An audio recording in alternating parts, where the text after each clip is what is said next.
Good day to you, one and all. It is I, Justin Hawkins, and this is Justin Hawkins Rides Again. Today I'm doing something that I don't do very often, because I think a lot of other people do it, and I don't really ever feel the need to. I'm going to be talking about David Bowie. Now, I think that David Bowie, the reason why I don't talk about David Bowie very often is because there's only really one opinion that you're allowed to have. Much like the sacred cow that he refers to in the lyrics of China Girl. Just like a sacred cow. He's kind of like, you're only allowed to love David Bowie, and I think there are other people who are like that. Nick Cave is one of them, I think. And in a way it's deserved, I think, but I just think that the stuff that's really, you know, the stuff that made David Bowie into a household name, those songs, I think, have influenced a load of people who just, I don't know, like you see it now, like a modern artist, for example, somebody who's basically a pop star, shows up with a slightly different haircut, and a piece of music that they think is a radical departure from their usual oeuvre, you know. It's not, it's just some more pop music done a little bit different or something. They're just wearing some different clothes, slightly different haircuts, same prominent cheekbones, and they think, I'm the new Bowie. Well, no, you're not the new fucking Bowie. There was only one, there can be but one. Bowie was the Highlander, an absolute mould-breaking mega artist, and one of the things that annoys me about Bowie is the fact that so many things that it's influenced has actually been a bit shit. And I think it's okay to be a bit shit because they don't know enough about Bowie. Do you know what I mean? Like, they don't know enough about Bowie to do the stuff that made him brilliant. So I'm going to talk about a record that's actually 50 years old, and it came out obviously in 1976 at the beginning of the year, and at the beginning of 2026 I was on the road doing my Justin Hawkins Rides Again, so I didn't really witness a lot of the furore around this legendary half-century milestone for what is a fucking fantastic record. So I wanted to do one of these episodes that I used to do at the very beginning of this channel, which is more like a top-to-bottom banger. What an album this is. It's been out for 50 years, and I don't think it's one of his... it doesn't really have songs that you'd say were the types of songs that made David Bowie into, you know, a household name, but it's got some really challenging stuff, and it came at a really interesting time, I think, in David Bowie's life. So I'm going to talk about it. I'll do the theme tune real quick. I haven't tuned my guitar. I ain't gonna, so you can deal with that. Justin Hawkins rides again. Never get let down by that Atkin. It's somewhere near in tune. It's probably slipped, but every string seems to have slipped by the same increment. It's weirdly, brilliantly made. Thank you, Alistair. It's a lovely guitar, that. Really, really nice. So, it has been half a century since David Bowie released his 10th studio album. Can you believe how prolific he was in those days? Which he recorded a few months before in Los Angeles. Its cover features a still from the film that he'd just returned from starring in, The Man Who Fell to Earth. You're really a freak. I don't mean that unkindly. I like freaks. His character, an alien called Thomas Jerome Newton, evolved into the Thin White Duke, a persona he announces in the album's title track. I can't stay. Bowie has famously spoken about not remembering much about his time at Cherokee Studios, as his cocaine habit was spiralling. I remember working with Earl on the guitar sounds out in the studio itself, and screaming the feedback sound that I wanted at him. That's really funny, actually. I remember doing that. I wonder, because feedback can be quite a difficult thing to control. Also remember telling him, take a Chuck Berry riff, dan, dan, dan, dan, dan, dan, and just play it all the way through the solo. Don't deviate from it. Just play that one riff over and over and over. Well, that would be called an ostinato, isn't it? When a motif repeats. I remember this. Something like this. I won't play it in the right key, but just to show you. You're talking about that?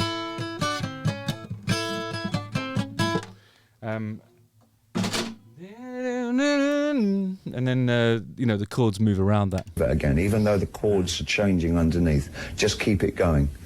They said, "What, man?" And I said, "It'll work. That's about it. That's about all I remember of it. I can't even remember the studio. I know, So actually, no, it was in LA because I've read it was in LA. it was in LA. That's really, really fun, isn't it? Because he's talking about, just his only recollection of that record is a bit of arrangement, really. And Earl Slick was, of course, one of the guitar players, along with Carlos Alomar and bassist George Murray. And he has his own memories of that time. When we did Station to Station, a lot of it hadn't really been written yet. And we did like a 3-day rehearsal. And there was a song that David recorded early on called John, I'm Only Dancing. And he wanted to redo it. So he asked me to come up with a lick for it. And he used a lot of the chord changes from John, I'm Only Dancing, but he changed the chorus bit, and John, I'm Only Dancing became Stay, with a few chord changes and completely different lyrics, which was kind of a surprise to me when we got in the studio.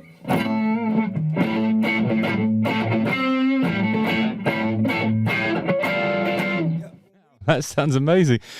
I love that riff. Okay, that's awesome. Station to Station is seen as a transitional album, bridging the space between its predecessor, Young Americans. That's another great record. That's the one that had a little bit of John Lennon influence, I think. Because I think there's a cover of Across the Universe as well as an actual collaboration with Lennon, but we'll talk about that another time. And later, Bowie's Berlin trilogy of albums, Low, Heroes and Lodger. And many have remarked on its stylistic shift towards krautrock bands like Kraftwerk and Neu. The thing that I love about Station to Station, the title track, is it's really long. It's over 10 minutes long. And I think that makes it, according to my producer, it's his longest studio recording.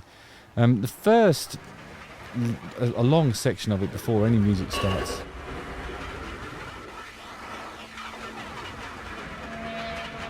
Yeah, and then you get the strains of feedback coming in at about 1 minute and 5 seconds. So there's the beginning part of it is some sound effects of trains. And he doesn't actually start singing until I think 3 minutes 20 or something.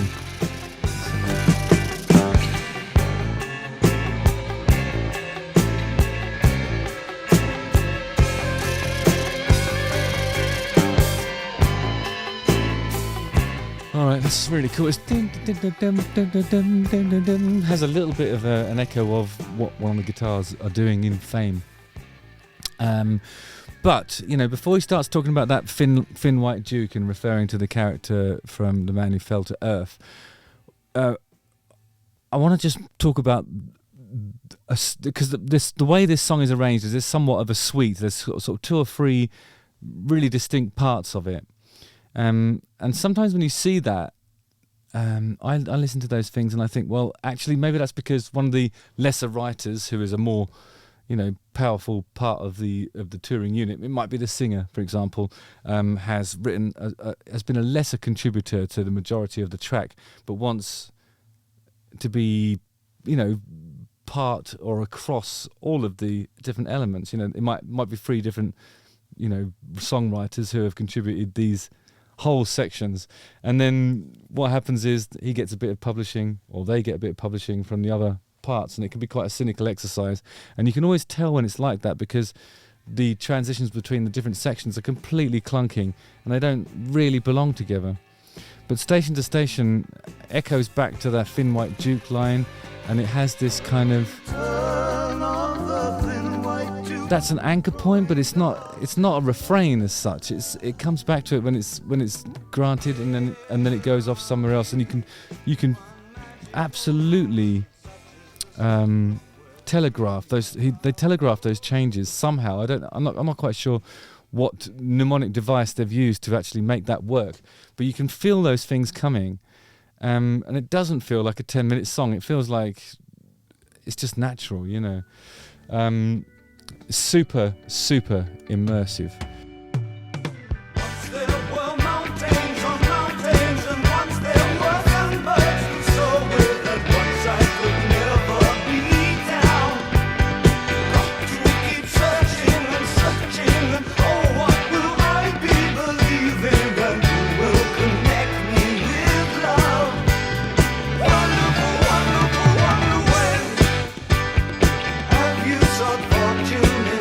elusive and shy. Drink to the men who protect you and I. Drink your I mean, if that's not cardiac-y enough, and this is kind of this is probably where that krautrock and noise stuff is coming in, because those sort of counterintuitive melodic choices and that path that is weaved there, it's awesome, and it's really reminding me of what Cardiacs went on to do in the 80s. I can't believe this is 50 years old, really. Fantastic. He is talking about cocaine, I think, in the lyrics of this one as well.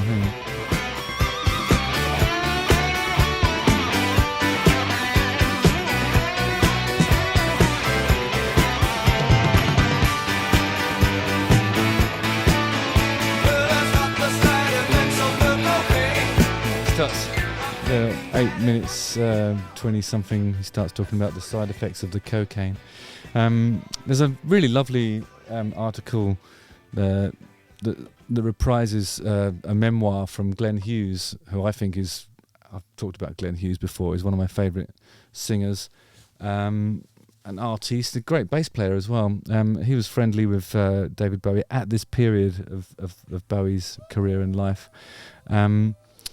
And there was a lot of cocaine around that was driving them mad. Apparently he would become fixated on constellations and stuff that was happening in the sky, and would see things in the air and would trace them on Glenn Hughes's window.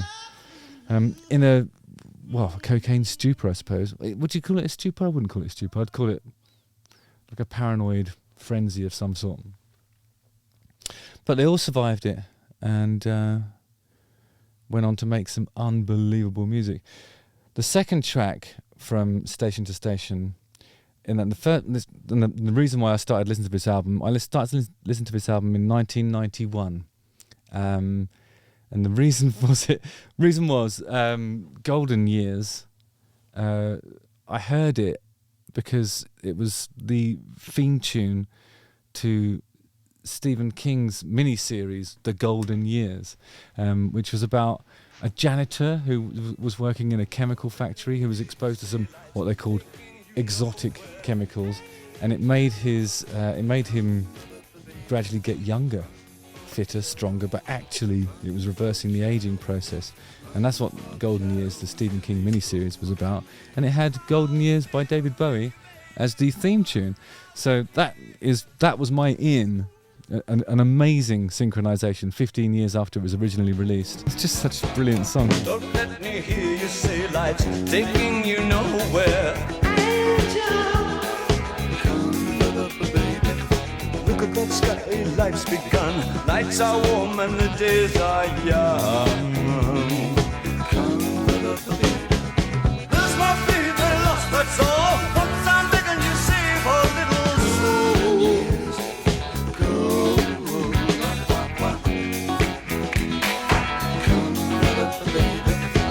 I love there's some percussion, hand claps and things that are happening right over that side with a load of echo on it. It's awesome.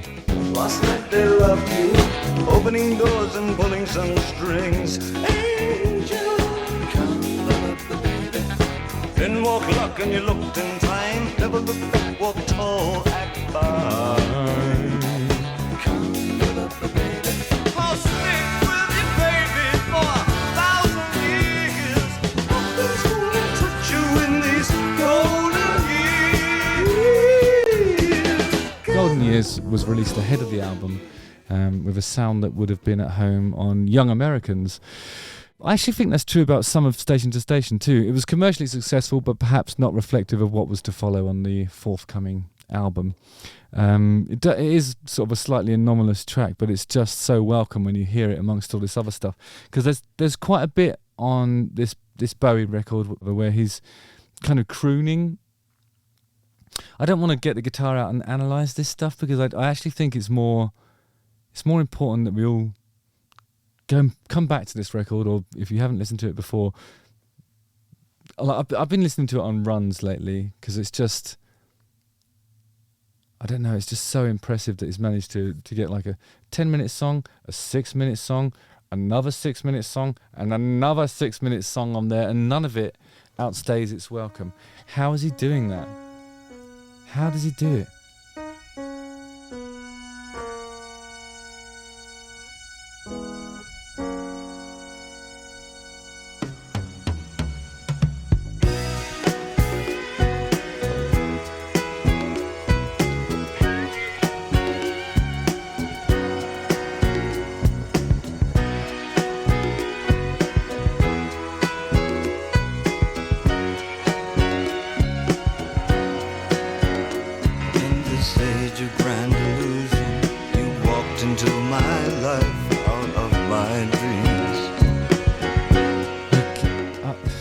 Sort of lyrical themes that he keeps coming back to is the scheme of things, like and it's whether he's referring to like fate's design or destiny, or you know, or just somebody else's view of how life should be conducted, and perhaps he's talking about trying to assimilate himself in somebody else's infrastructure, being a kept man, at least spiritually. You know, just trying to lose a bit of yourself if you try and live by somebody else's ideologies and spend your time trying to live up to somebody else's standards, which you might not even agree with. And I think maybe that's what this word on a wing stuff is.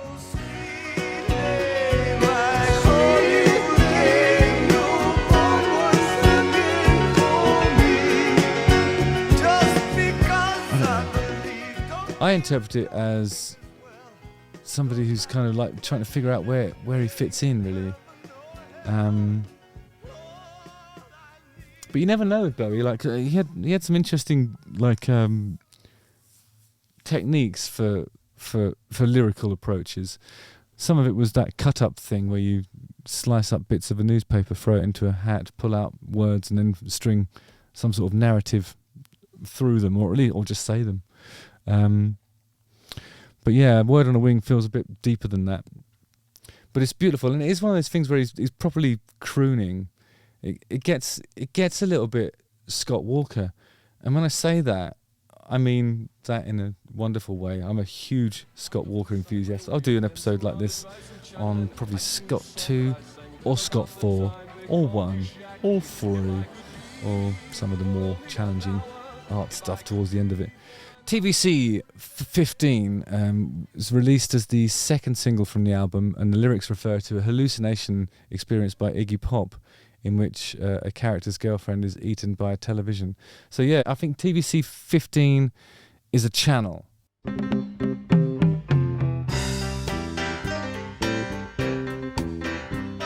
There's some pretty nasty, slightly out of tune, honky-tonk, upright piano, saloon bar stuff, and some fairly rudimentary stuff. And then there's a really luxurious bit that becomes, it's almost sort of Queen-esque. And this would have been the year after Night at the Opera, so I wonder if there's a little bit of, Queen production influence, especially in the way the backing vocals are approached.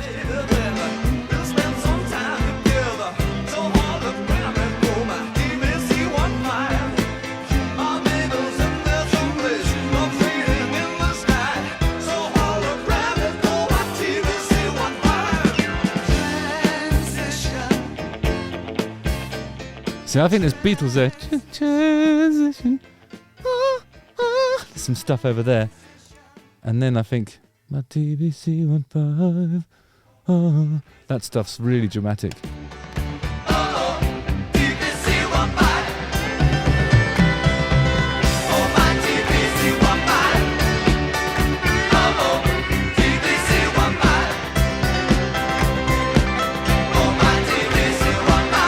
So the way the piano behaves completely changes for that chorus. Instead of doing those blues runs and stuff, gets really dramatic and a bit Queenish, I think. Well, that's what I thought earlier. Stay. This is the song that Slick explained earlier was based on the chord structure of John, I'm Only Dancing, and he played that really cool riff. Let's have a listen to that. There it is.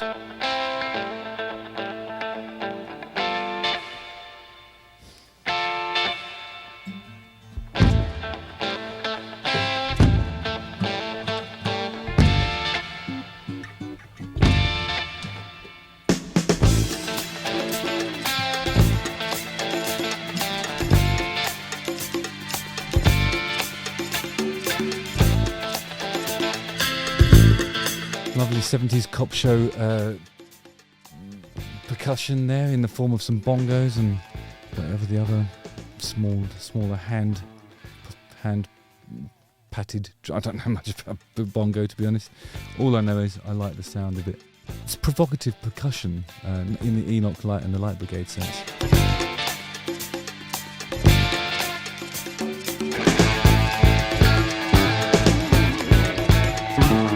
I love bass lines like that. The one dun, where it's not on the one, it comes in slightly after it. The days fell on their knees. Maybe I'll take something to help me. Hope someone takes after me. I guess there's always some change in the weather. This time I know we could get it together. If I did casually mention tonight, that would be crazy tonight. That's what I meant to say, or do something. I really love that. Stay, that's what I meant to say, or do something. But what I never say is stay this time. So it's a really vulnerable lyric, I think, and it's sort of, I don't know, like reluctant to really tell the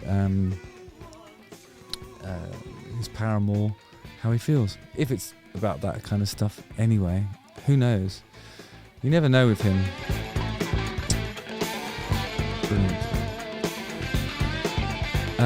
Yeah, and what I love about this is the pushes and pulls. Nothing lands on the one. It's always there's a drop half bar here, and some things are pushed and some things are delayed. And it lasts for, how long is that song now? It's another 6-minute song.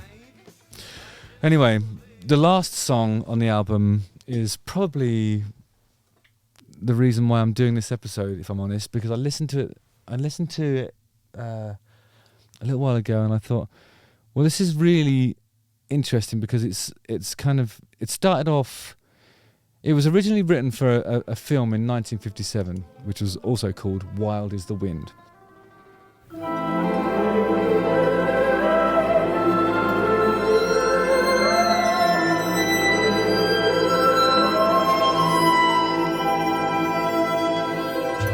Love me, say you do.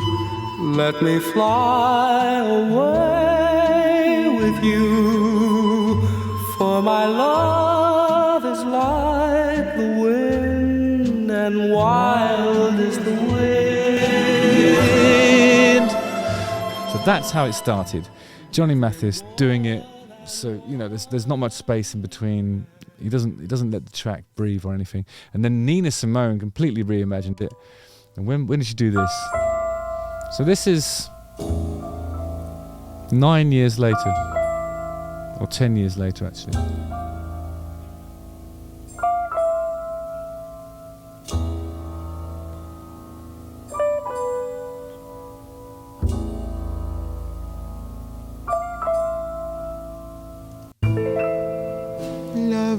Love me, say you do.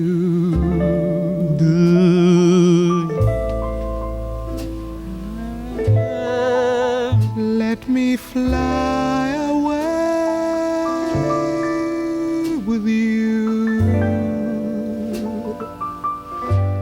for my love is like the wind, and wild is the wind.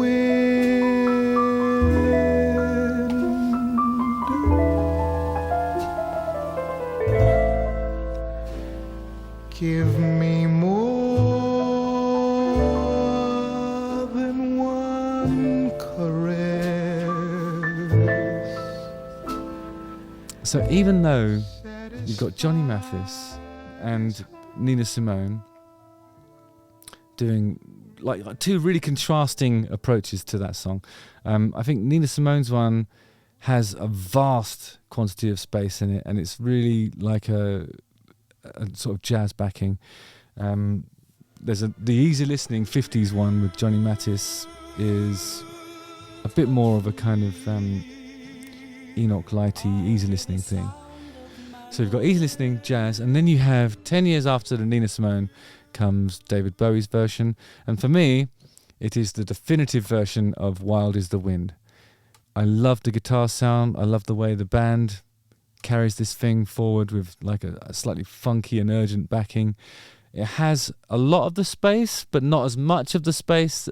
I think he's somewhere in the sweet spot between the Mathis and the Simone. It's fucking amazing. It really is great.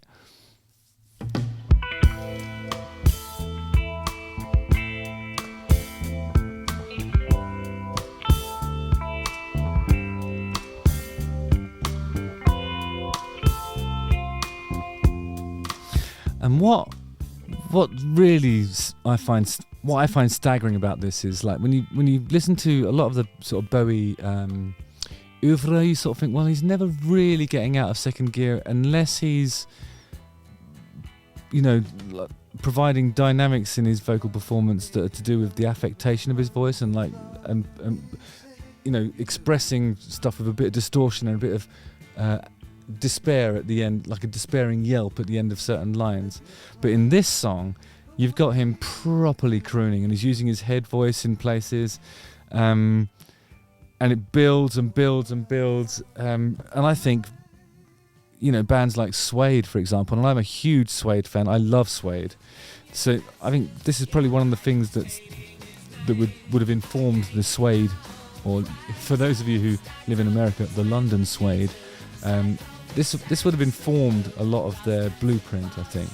It has this amazing guitar sound that cuts through. I think it's probably some sort of phaser that's happening on there. It sounds incredible. It sounds like Bernard Butler could be playing it. I love it. I'm not sure if this is clear to you. I love this song, and I think David's is the best.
Going through the gears on this one.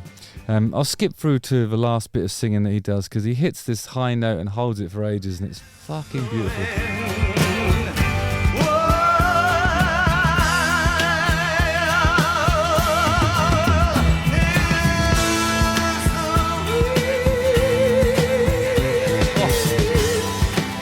Oh.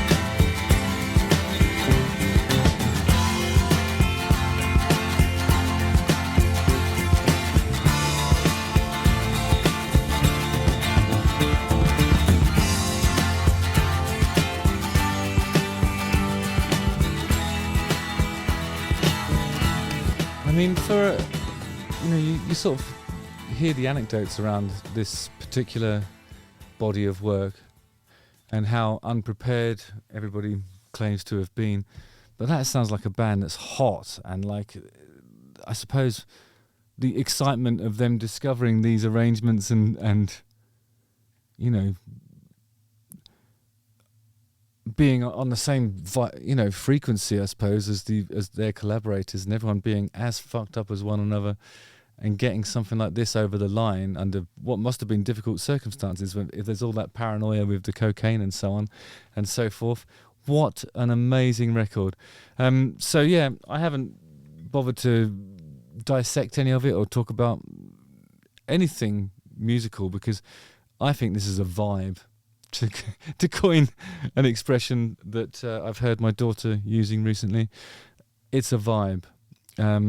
So if you have a long drive coming up, or you need something to inspire you when you're jogging, or you just want to have an immersive listen to an artist doing something super challenging, long arrangements that don't outstay their welcome, really, really great songs. It might be my favourite Bowie album, but it's a tough one. Wild is the Wind. So, I was going to do a whole episode on the evolution of Wild is the Wind, and I just noticed there that there's a million other versions of it. But David Bowie has given us the definitive Wild is the Wind. Wind, of course, being my least favourite element. Just not a fan. And I love that song, so it tells you how good it is. Justin Hawkins writes again. Don't forget to like, subscribe, hit the bell for notifications, watch one of these 2 videos, and please use that comment section to tell me if this is something that you think I should be exploring. I would love to sit and listen to Bowie and talk about why his albums are amazing. And we'll go through all of them if you like. And there's other bands I can do that with. endless wealth of material. But if you're not familiar with the album Station to Station by David Bowie, go and listen to it. You will not be disappointed. All right, lots of love, guys. I'll see you on the ice. All right. Okay.